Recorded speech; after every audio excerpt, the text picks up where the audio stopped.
एक समय हुआ करता था जब स्कूल में मोबाइल लाने पर प्रतिबंध लगा दिया गया था, चाहे वे स्कूल के स्टूडेंट हो या फिर टीचर। सभी को स्कूल में मोबाइल लाना सख्त मना था। लेकिन आज वक्त बदल गया है और वक्त के साथ साथ तरीका भी बदल गया है, क्योंकि आज पूरी क्लास ही मोबाइल पर चल रही है और गुरुजी ऑनलाइन आ गए हैं। हम बात कर रहे हैं उत्तर प्रदेश की, जहां पर सरकारी प्राइमरी विद्यालयों में ऑनलाइन पढ़ाई के आदेश आ गए हैं और इन आदेशों के बाद शिक्षकों के सामने समस्या भी खड़ी हो गई। ये कह रहे हैं कि हम नंबर कहाँ से लाए हैं और मैडम समस्या आ रही है पेरेंट्स के पास एंड्रॉइड नहीं, तो हम क्या करें? थोड़ा सा कुछ तो बताओ हमें। आज जब पूरी दुनिया लॉकडाउन है और सब कुछ लॉक है, तो उत्तर प्रदेश में सरकारी शिक्षा व्यवस्था को अनलॉक करने का फैसला लिया गया है, क्योंकि देश की सबसे बड़ी आबादी यानी स्टूडेंट देश का भविष्य है और इस भविष्य को उज्जवल बनाने के लिए सरकार ने यह बड़ा कदम उठाया है।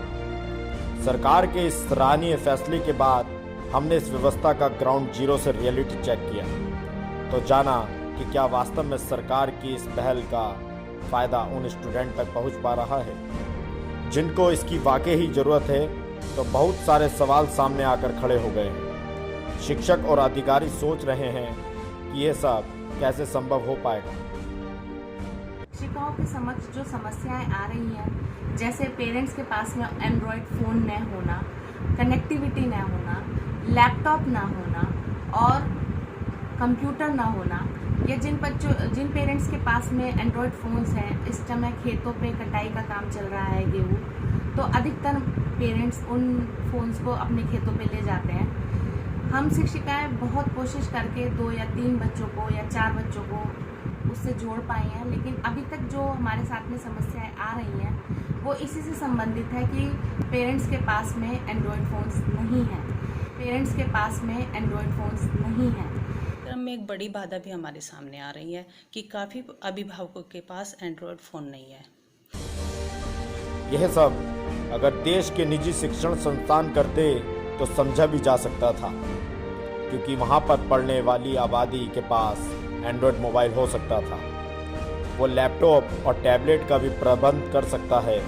लेकिन जब यही नीति उन प्राइमरी स्कूल पर लागू हो जाए जिन स्कूल के बच्चे फटे हाल होते हैं, हर साल कभी ड्रेस का रोना होता है, कभी सिलेबस का रोना होता है, और इन सब के बीच अगर ये सब उपलब्ध हो जाते हैं तो अध्यापकों का रोना होता है।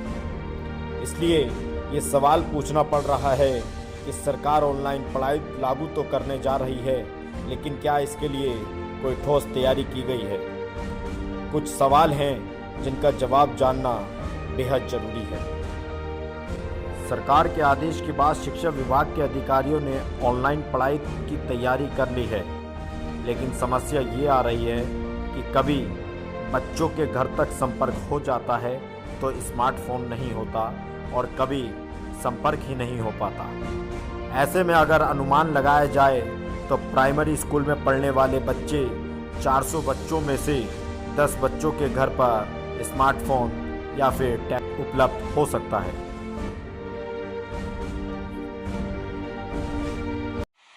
राजन जी, किस तरीके से आप बच्चों को पढ़ा रहे हैं? बड़ा चैलेंज है, क्योंकि पब्लिक स्कूल में तो लगातार सारे ऐप चल रहे हैं, ऑनलाइन पढ़ाया जा रहा है। ई पाठशाला से कैसे आप पढ़ा रहे हैं बच्चों को? देखिए प्राइवेट स्कूल के कंपैरिजन में जो हम ले रहे हैं बच्चों को, ई पाठशाला से जो हम स्कूलों को जोड़ रहे हैं, समस्या वही आ रही है। थोड़ा सा एंड्रॉयड फ़ोन की है, इंटरनेट की समस्या है, बाबा इतने जागरूक नहीं है गाँव में। लेकिन हम ये कोशिश कर रहे हैं कि ज़्यादा से ज़्यादा एसएमसी के माध्यम से, ग्राम प्रधान के माध्यम से, या जितने भी हमें विकल्प गाँव में मिल रहे हैं, हम उनके माध्यम से अभिभावकों को जागरूक कर रहे हैं कि वो कोशिश करें कि उनके बच्चे इस ऐप से जुड़ सके और हम उनको शिक्षा दे पाएँ।